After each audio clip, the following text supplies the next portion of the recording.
So I've been receiving information from Spirit lately, and today's download is about the difference between our brain and our minds. So I took my notes to make sure I transfer the information as accurately as possible. And what the guide was explaining is that most of us have troubles in life because we don't understand that the primary function of our brain is to keep us safe, right? To keep us alive. And in brain terms, that means avoiding risk, which at the same time, this means avoiding anything new, right? Anything we are not familiar with is labeled as risky by our brain.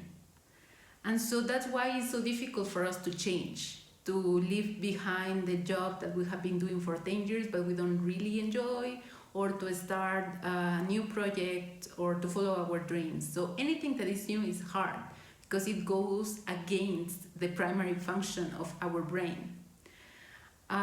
So we then need to understand that the brain and the mind are not the same thing, okay?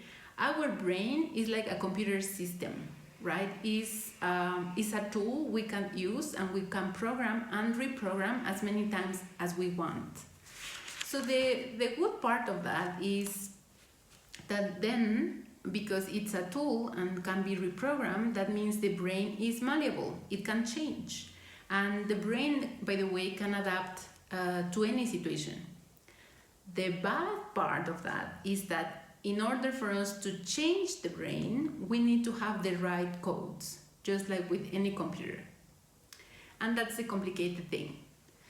So our mind, on the other hand, is the energy powering up the computer. It's the programmer programming the computer. It's the conscious being that has the codes to crack any computer and to install any program. Our mind then is consciousness itself.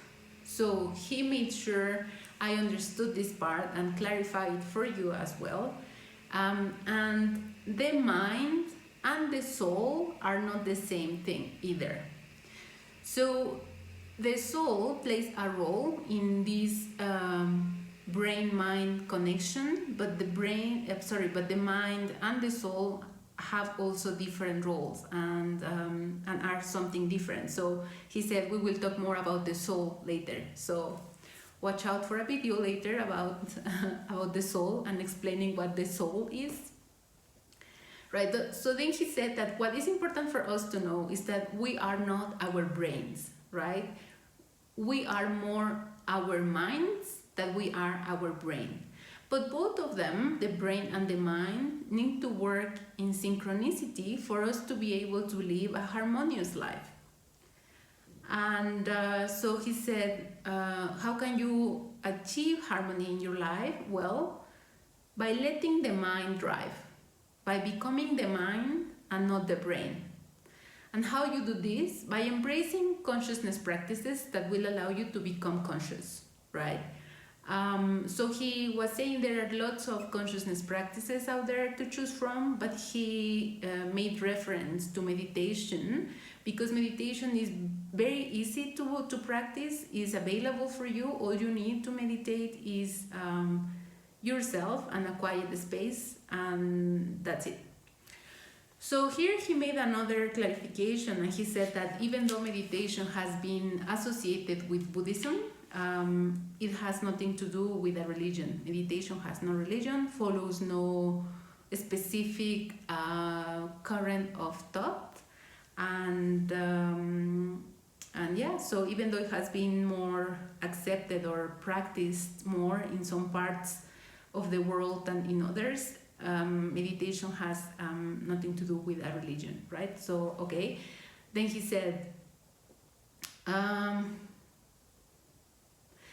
to become conscious means you don't go through life like a zombie anymore, right? You being a zombie means accepting everything people tells you and accepting that as the ultimate truth about life.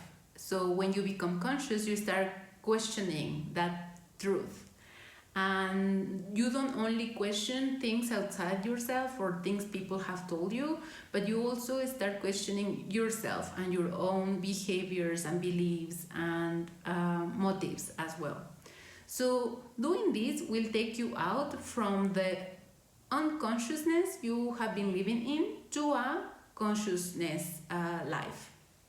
And then from here, when you become conscious, you will start noticing things that were already there, but you did not notice. Like behaviors the people in our lives sometimes have, but are not really normal, let's say, are a little bit off track. We will also notice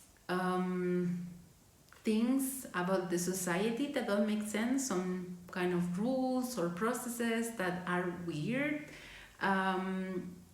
And then you will start to see things inside yourself as well. And here is where the brain-mind connection starts to make sense, because you will start noticing weird behaviors of your own.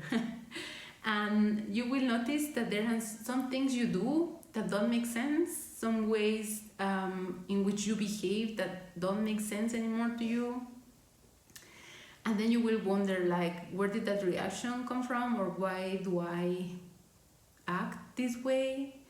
And these reactions that you will have, this questioning that you will start to do, is your mind's way to wake you up, to take you out from dreaming to living a life more purposefully. So that's when meditation comes in. And because we have lived as our brain, or identifying ourselves a lot with our brain, when we start meditating, the brain will resist, and they will think or take this meditation practice as going against the brain, right? Like, remember how we said that anything new is labeled as dangerous by the brain? So meditation and new ways of behaving and thinking and living are dangerous as per brain's terms.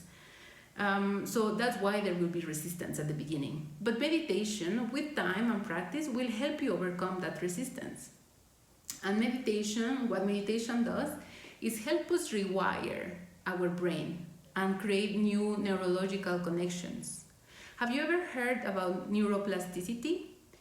This word means or makes reference to our brain's capacity for change. That's what it means.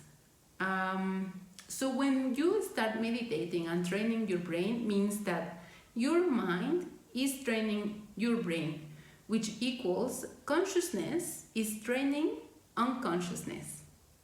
And by the way, we all have some unconscious and unconscious living within us. So that's just the way it is with human beings. All right, so because the brain will feel like under attack when you are meditating at the beginning, when you sit, it will start flooding you with thoughts, right? Like unnecessary reminders, common worries, things to do. So your job during the meditation is to consciously redirect and control your thoughts and the flow of thoughts coming to you. So then he used an analogy, and he was referring to a control tower, right, for airplanes. So he was saying that inside this control tower there is a guy sitting in front of a screen, and on this screen there are all the possible or all the ongoing flights at a certain or given period of time, right? So this guy's job is to make sure the planes don't crash with each other. And how he does that? Well, by looking at the screen and redirecting every flight in the right direction, away from each other. So you are that guy sitting inside the control tower. And the screen he's looking at is your brain. And the planes flying around in all directions are your thoughts.